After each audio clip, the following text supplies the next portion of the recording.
میں اکثر کہتا ہوں کہ میاں بیوی کا جو رشتہ ہوتا ہے نا، اس کو اللہ پاک نے نا قرآن پاک میں اپنی نشانیوں میں سے ایک نشانی قرار دیا ہے۔ ان دونوں کی وجہ سے گھر چلنا ہے، بچوں کی پرورش ہونی ہے، نظام زندگی۔ آپ گھر سکون کے لیے جاتے ہیں، اطمینان کے لیے۔ آپ اپنے گھر کے اندر جیسے بھی ہوں، آپ کہتے ہیں یہاں مجھے کوئی پریشانی، یہ میرا اپنا بیڈ ہے، اپنا بستر ہے۔ لیکن اگر اسی رشتے میں جب آپ بیج بوئیں تو سب سے پہلے دولت کا بوئیں۔ اگر لڑکے والے یہ لالچ کرتے ہیں نا لڑکی کیا لے کے آئے گی، تو لڑکی والوں کا بھی لالچ ہوتا ہے کہ لڑکا کماتا کیا ہے۔ ان کو بھی پتا ہوتا ہے کہ کتنے پیسے لاتا ہے، کیا کمائی ہے، کتنا کو جھاڑو پھیر لیتا ہے۔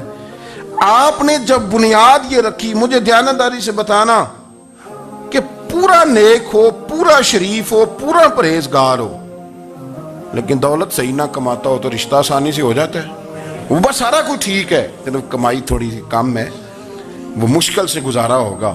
وہ کہتے ہیں نہیں جی نہیں، بھوکے تو نہیں نہ مرنا۔ کیوں؟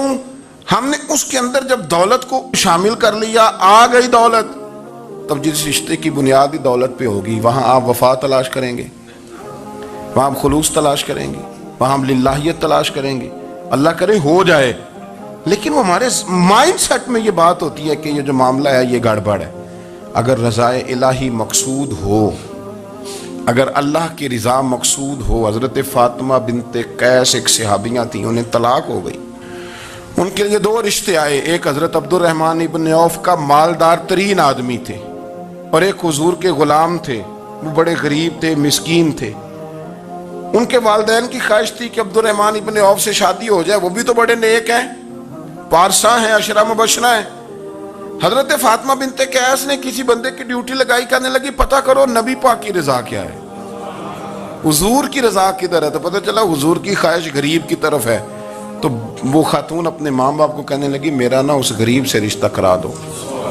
ہم نے کہا پتر، بیٹیوں کے بارے میں ماں باپ بڑے احساس ہوتے ہیں، ہم چاہتے ہیں کہ عبد الرحمن ابن عوف مالدار ہے تو وہ بھی تو نیک ہے نا، حضور نے دنیا میں جنت کی بشارت دی، اور ان کا بڑا اعزاز ہے، حضور نے ان کے پیچھے نماز پڑھی، بڑا مرتبہ بڑا مقام والا صحابی ہے، وہ تو غریب آدمی ہے، اور پھر حضور نے حکم تو نہیں نہ دیا، خواہش کا اظہار کیا ہے۔ اس بی بی کے جملے بڑے شاندار ہیں، کہنے لگی آپ مجھے اللہ کی رضا کے لیے نا میرے نبی کے حوالے کر دیں، مجھے امید ہے اللہ رسول مجھے کبھی ضائع نہیں فرمائیں گے، مجھے حوالے کریں رسول کائنات۔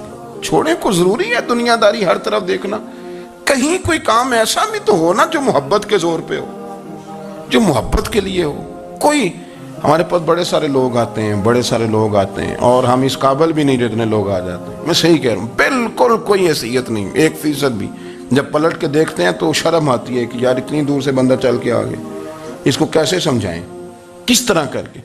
تو ایک آدھ دن پہلے ایک بزرگ آ گئے، اور وہ اچھے صاف ستھرا ان کا مزاج تھا، بڑے شاندار، تو میں زیارت کے لیے ہوں۔ تو میں نے کہا زیارت شیارت والا تو کھاتا کوئی نہیں، چلو آپ آ گئے ہیں تو کوئی حکم کریں۔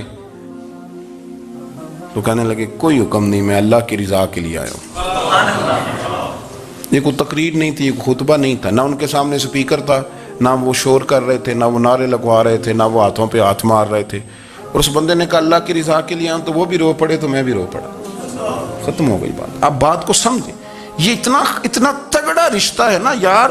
کسی رشتے کے بیچ برادری ہوتی ہے، کسی رشتے کے بیچ خاندان ہوتا ہے، کسی رشتے کے بیچ قبیلہ ہوتا ہے، کسی رشتے کے بیچ رنگ نسل ہوتی۔